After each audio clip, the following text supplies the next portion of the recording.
I think I saw in one of the slides that one of the threats was described as a hung parliament. I would like to take serious objection to that. If there were no overall majority, that suggests there would be a balanced parliament, not a hung one, and that the two parties, the combined wisdom of two parties would be necessary and a good deal better for the future than one single party. I think quite possibly. It depends on how it works out, doesn't it? I mean, what we're saying is, the point I was making was about the uncertainty. It's like tackling the problems that are there, tackling the problems of the deficit, tackling the problems of a supportive business infrastructure, a supportive environment for businesses.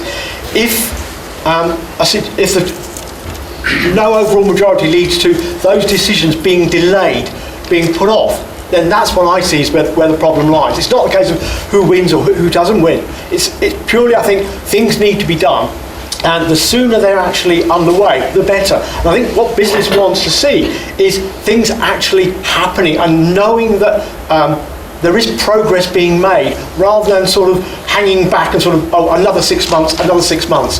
I think that is where the problems occur. And it says, nor than sort of picking on one party or another. It's just simply, I want to see action being taken that's decisive, that is proactive, rather than sort of sitting there and sort of just letting it meander on slowly, because it goes back to the point I made. It's a fragile recovery. And I think, we need decisiveness to a certain extent. Can I just support the tone of the question? Because there is a rather kind of dangerously simplistic view that a balanced outcome is, quote, a bad thing for business, for the reasons that have just been described. There's been very thoughtful pieces in the last week or so, the Financial Times, the Times and others, making the opposite case.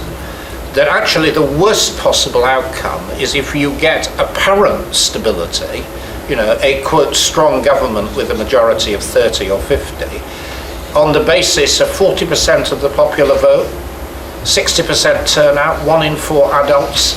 They then embark upon things that are highly unpopular, which they haven't sold to the public in advance, which are then very strongly resisted.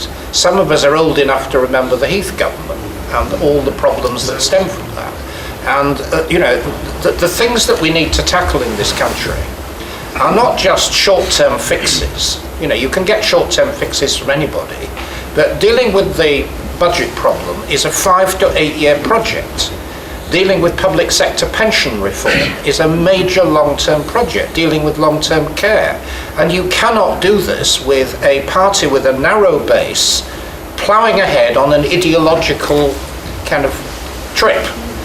Parties have got to, rise above themselves and work together. And it may well be that a balanced parliament provides a forum within which politicians who will hate it, politicians will hate it, because they'll have to compromise, but in which they are forced to work together in the national interest. So I think this view that, it prevents decisions, it's far too short-term a view. A couple of things occurred to me. The first is that whilst I think the city might not like the idea, we keep talking about business, but I think sometimes we're talking about the City of London. I worked for a large multinational, and they made it their aim to become a FTSE 100 company.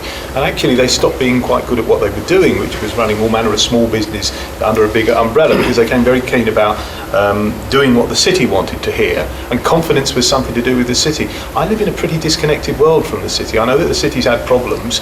I know that the banks have gone, might as well have the pocket banks again, but I know the banks have had all manner of problems. But I don't think, we think we ought to be very careful about talking about what's good for the city and necessarily what's good for business, because I think there's such a disconnect between somebody who runs a business of my size, employing about 40 or 50 people, and what the city wants. And frankly, what I would like to see from the politicians is exactly that, pulling on a large pool of labour, because I don't think that just because you pin your colours to a particular mast means that you've got all of the skills that are available. So if the politicians can work together, that may be no bad thing. So I like the fact that we call it a balanced parliament rather than a hung parliament, because I don't really see that a large majority government going on.